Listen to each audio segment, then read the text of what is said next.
Coucou les amis, bienvenue sur ma chaîne, j'espère que vous allez bien. Je viens aujourd'hui partager avec vous un gâteau très simple à réaliser, délicieux, gâteau Raffaello. Restez avec moi pour la recette. Pour la génoise, j'aurai besoin de 5 œufs, 150 g de sucre, 200 g de farine, 50 g de noix de coco râpée et une pincée de sel. Je commence par monter mes blancs. Avec le sucre, je rajoute le sucre tout doucement, délicatement, à vitesse maximale. Voilà, vous voyez le sucre rajouté petit à petit. Jusqu'à l'obtention d'une mousse aérienne. Mon mélange est blanchi. Voilà. Je passe maintenant à rajouter les ingrédients secs, c'est-à-dire la noix de coco et la farine tamisée. Si vous voulez avoir une génoise montée, suivez avec moi la manière de rajouter la farine. Délicatement, je rajoute, voilà, je mélange de cette manière-là, c'est-à-dire de l'intérieur vers l'extérieur, jusqu'au mélange de toute la farine. Vous voyez là, je fais vraiment attention à ne pas faire descendre mes œufs. Et à la fin, je réalise en fait un mélange très aérien et onctueux.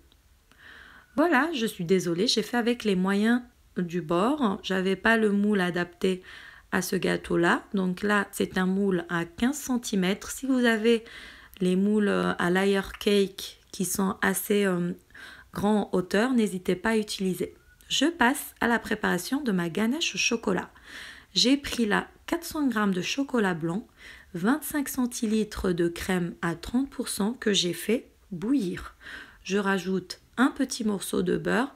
Là, si vous voulez, c'est 50 g de beurre pour vraiment avoir un mélange vraiment, brillant, voilà. Désolée. Et je couvre ma préparation et je mets au frais pendant au moins 4 heures. Si vous voulez aller rapidement, vous mettez au congélateur. Il faut que mon mélange soit bien froid, non pas congelé bien sûr. Je monte ma ganache à l'aide de mon robot toujours. Vous voyez, ma ganache est vraiment très onctueuse. Voilà, je vous montre la fin. Donc mon gâteau a été cuit à 180 degrés pendant au moins 45 minutes. Je l'ai sorti du four, je l'ai laissé refroidir, je l'ai découpé en 3 parts égales. Là, je commence à le monter. Ce que je rajoute ici, moi je trouve que c'est vraiment le chocolat blanc est très sucré, donc j'ai juste mis de l'eau avec un sachet de sucre vanillé. Je pense que ça suffit largement. Je dispose une première couche. Donc l'eau, avec l'aide d'un pinceau, humidifiez un petit peu votre génoise. Je mets une couche de crème, puis je rajoute des, comment on appelle ça, les crêpes dentelles pour le côté croquant. Voilà, j'humidifie mon dernier disque de génoise.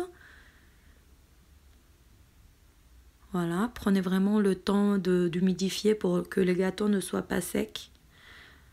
Et voilà, je dispose ma dernière couche. Je viens ensuite recouvrir mon gâteau du reste de crème. Voilà, délicatement. Donc là, j'ai pas les ustensiles vraiment pour réaliser des gâteaux hyper nets. C'est pour ça que j'en ai commandé un sur Amazon. Voilà. Et la prochaine fois, je vous réaliserai un gâteau avec les ustensiles qu'il faut. Donc, j'essaye de disposer ma crème. Qu'une fine couche suffit, hein, parce que, comme je vous disais, la crème est assez sucrée. Donc, j'ai pas besoin vraiment d'avoir une couche hyper voyante. Voilà. Et à la fin, je poche des petites rosaces pour décorer. La décoration reste vraiment au goût de chacun. Maintenant, moi, j'ai eu envie ce jour-là de faire un gâteau vraiment simple. Voilà, et je dispose Voilà mes Raffaello au-dessus de mes rosaces. La crème est vraiment, franchement, très très belle. Je ne sais pas si on voit bien à l'écran, mais elle est vraiment très belle. Voilà le résultat final de mon gâteau. J'espère que cette recette vous aura plu. Si vous aimez mes recettes, n'hésitez pas à me mettre un petit pouce et abonnez-vous pour plus de recettes. À bientôt!